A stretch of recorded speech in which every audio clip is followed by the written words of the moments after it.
Straight ahead on 12 News.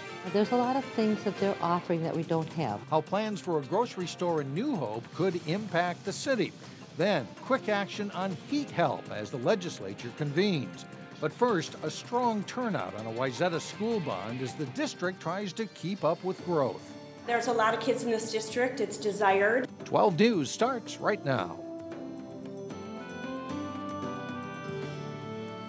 Enrollment is up, and Wayzata High School officials say they need more space, but it doesn't come cheap. Voters in the district are deciding whether to pass a $109 million bond issue to pay for more bricks and mortar. 12 News reporter Sonia Goins has more on the story.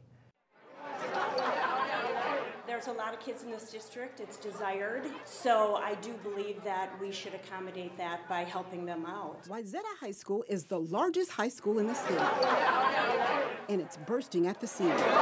We have a wonderful academic program. We have a lot of great activities and opportunities for students to become involved in. About 3,200 students are enrolled at the high school, but officials expect to add 700 more students in the next 10 years. The school looked big when we came. It's very small, and we need some feeder schools. Middle school and elementary schools are also suffering from growing pains.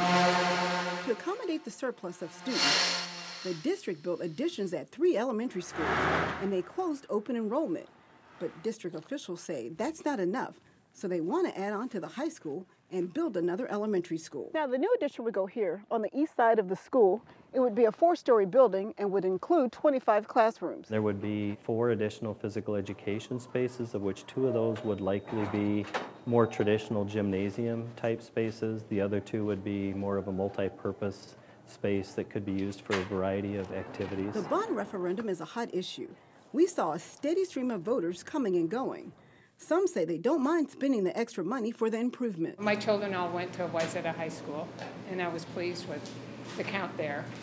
I just want to continue it. Well, we have 7 children, and I'm a big believer in supporting the kids, so I hope that it passes. We talked with a few no voters who didn't want to go on camera, but they told us even with the changes, the school would be overcrowded, and they want the school board to come up with a different plan. For good education, I'm willing to spend my money. Sonia Goins, 12 News.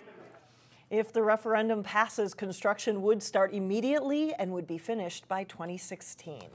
Blame the cold weather and fire in a wood-burning stove for a 2-alarm house fire in Brooklyn Center on Monday afternoon. It happened in the 2000 block of 71st Avenue North.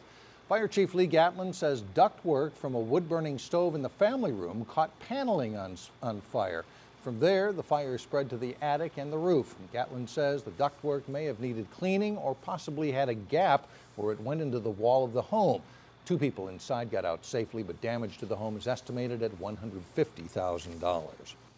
An Iowa-based grocery store chain is looking to expand in the Twin Cities market. Hy-Vee already has 17 stores in Minnesota, mostly in the southern part of the state, but they're eyeing New Hope as their first metro location. Cassie Bonstrom joins us now with more. And Cassie, why New Hope?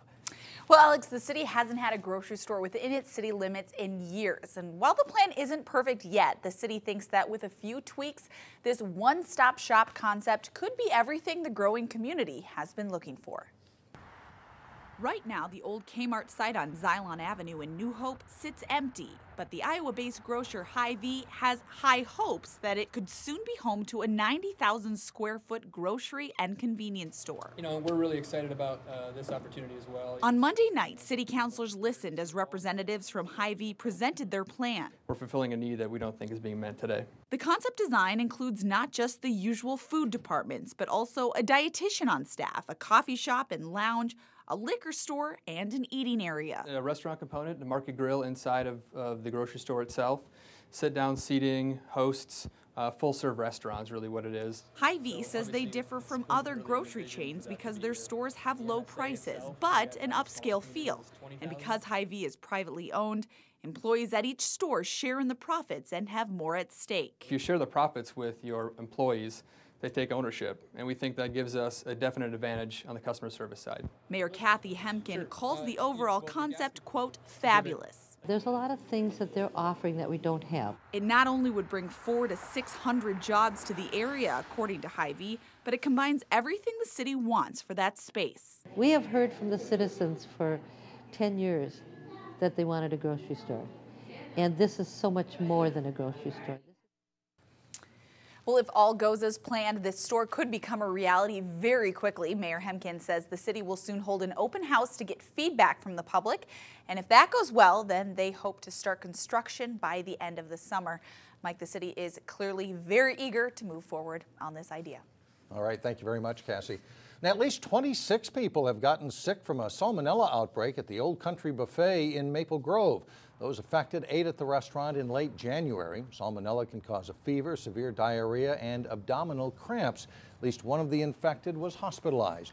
Doug Schultz with the Minnesota Department of Health says the source of the outbreak is still unknown, though the restaurant has since passed a health inspection and can remain open. A Minneapolis lawyer representing two of the victims filed a lawsuit against the parent company of Old Country Buffet. The suit alleges the restaurant failed to properly protect the diners from illness. Lawmakers are back at work in St. Paul as the gavel dropped on a new session that will likely focus on taxes and raising the minimum wage. The House will come to order. On this first day of the legislative session, the priorities of some lawmakers rest squarely on what happened last session. My top priority will be to roll back the taxes that were implemented last year. With Governor Dayton on board, support has grown among House Republicans and Democrats to repeal 3 business sales taxes passed last year. Republican Joyce Pepin says the so-called business-to-business taxes put Minnesota companies at a competitive disadvantage. It's very difficult for businesses. We've been talking to businesses that are worried that if they expand, they're going to have to go out of state. And so I think that's something that we want to repeal, and I hope that the Democrats, there will be enough of them that we can get it repealed. That will depend on support in the Senate, where Democrat and Tax Reform Committee Chair Ann Rest says much depends on the extent of the state's projected budget surplus and the economic forecast that will come out Friday. Everybody's feeling good about the surplus now, but a little bit of caution never hurt any of us. Rest also urges caution on another hot legislative topic, raising the minimum wage. Rest believes a wage hike from the current $6.15 an hour will pass this session, but she believes lawmakers need to keep the big picture in mind. You don't just pick a number out of a hat and say, this is what it should be, or raise it this much, or whatever. It's a whole package of trying to deal with opportunities for people to rise up out of poverty. In the interest of small business, Pepin believes a wage hike should align with the federal minimum wage of $7.25 an hour. It always seems like a good idea to raise the minimum wage, but you have to consider when you raise the minimum wage, then the business owners have to make some choices. They either hire fewer people, or maybe they can't afford to, maybe they go out of business. One place there is agreement is on offering help for heating. The House approved $20 million in heating assistance funds. Without the added money, the fund would run dry by early March. The Senate will take up the question of additional money next week. Now, in a related manner, you may have a case of sticker shock when you open your natural gas bill this month. Spokesperson for CenterPoint Energy says it's been 17% colder than the 20-year average in Minnesota, with more cold weather expected into March. And that's translating to gas bills that are about 20% higher than normal. Although there is an ample supply of gas, CenterPoint is urging conservation to help keep the costs down. Yes, it means turning down the thermostat, which could keep your home a little cooler. They're also reminding homeowners to get the furnace tuned up and cleaned if you haven't already done that this season. Coming up in our Health Check report, revving up your metabolism as a way to lose weight. And then later in sports, Maple Grove's wrestling team is set for the school's second ever appearance in the state tournament. But first, it's your AccuWeather forecast.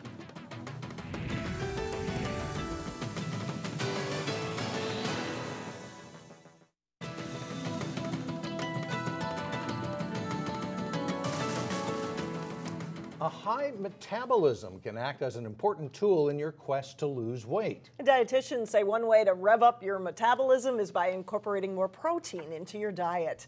In today's Health Check, Delane Cleveland shows us how to get protein into every meal and snack. Mike and Alex, hi, I'm in Maple Grove at Nutritional Weight and Wellness, and we are going to be talking about protein today. Joining me here to talk about that is Joanne Rideout, a registered dietitian with Nutritional Weight and Wellness. So first of all, protein. Why is protein important for our diets? Protein is one of the most powerful ways you can increase your metabolism. It helps to increase your energy level and your activity level. Also, protein helps to boost your metabolism by about 30% every time you eat protein, so we recommend it throughout the day, and several times a day would actually increase your metabolism for most of the day. So what does that actually mean? You're saying throughout the day, how much protein do you really need? You need about the size of the palm of your hand. So for women, that is about 3 to 4 ounces of protein. For men, it's about 6 ounces of protein, which is also the size of the palm of the hand. That would total about 100 grams of protein. And it looks like here you have some things set up, but you're going to show us how to make a healthy protein snack then. Yes, yes, we are going to make a protein shake. So we have a half a cup of banana, and we have a scoop of protein powder. We have some full-fat yogurt and a 1/4 cup of coconut milk for the healthy fat. That's all you need. A balanced snack, great for the afternoon snack time, or it's a great pre-workout snack. All right, looks delicious. So are there any final thoughts that you want to share about how to incorporate protein into our diets then? Yes, I do. Actually, it's so important to include protein. Quite often people, especially women, cut down the amount of protein they're going to take in because they're thinking about the calories. And it's so important to include the protein because of your metabolism. It can actually help with the weight loss process. All right, Joanne Rideout from Nutritional Weight and Wellness in Maple Grove. Mike and Alex, back to you. All right, thank you, Delane. Coming up, we'll take a look at an effort to bring back a band festival to Brooklyn Park's Tater Daze parade. But first in sports, get set for the boys' basketball playoffs as section play tips off this week. John Jacobson has that and more when we come back.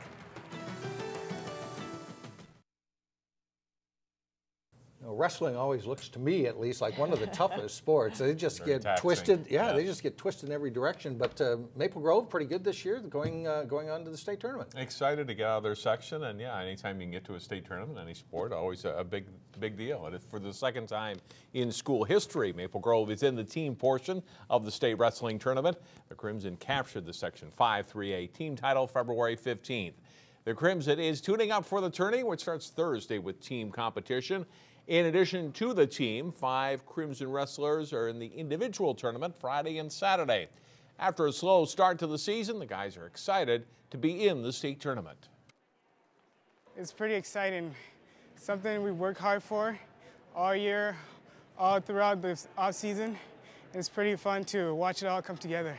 2010 we did the same thing, and it's a little bit different because we know what to expect now. We've been there before, and but at the same time, you know, it's the same feeling of we accomplish this as a whole group, and everybody gets to enjoy it together. So that's a fun feeling.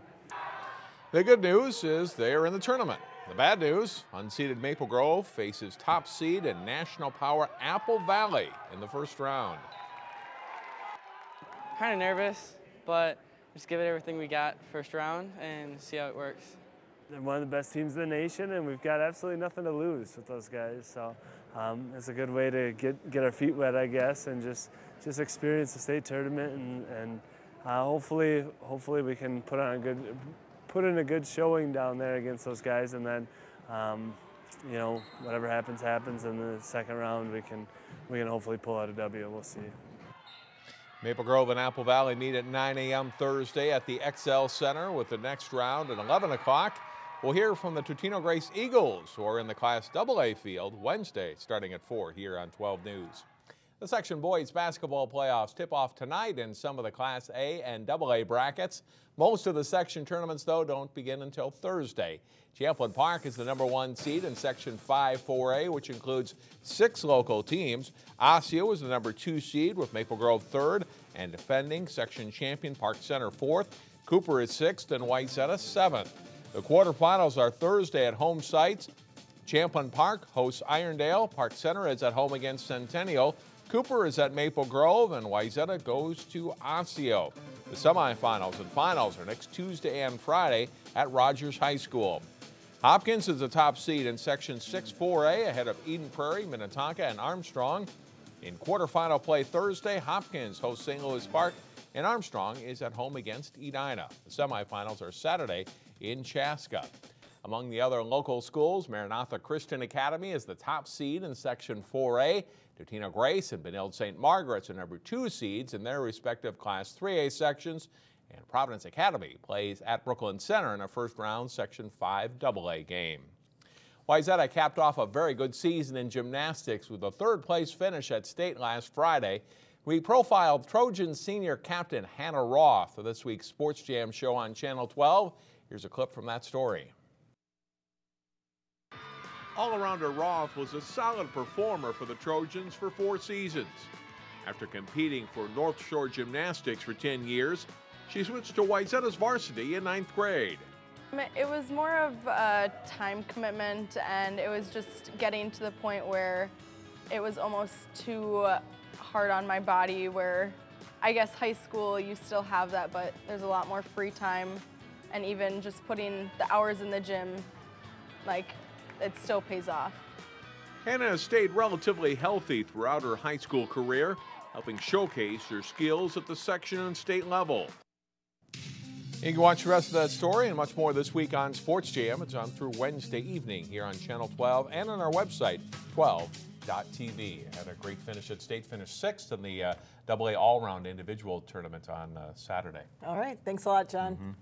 Boosters want to strike up the band in a big way for Brooklyn Park's Tater Daze this summer. But they need some help to do it. We'll have more on that in just a moment.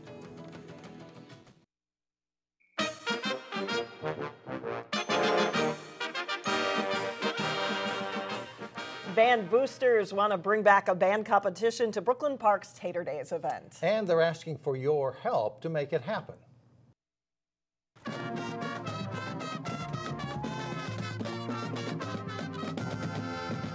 As Tater Daze celebrates its 50th anniversary, boosters at Park Center High School want to see more bands and a chance for students to be recognized for their hard work. The band festival was eliminated in recent years, leaving fewer bands in the parade. But there are some costs in providing the transportation for all those people and providing judges.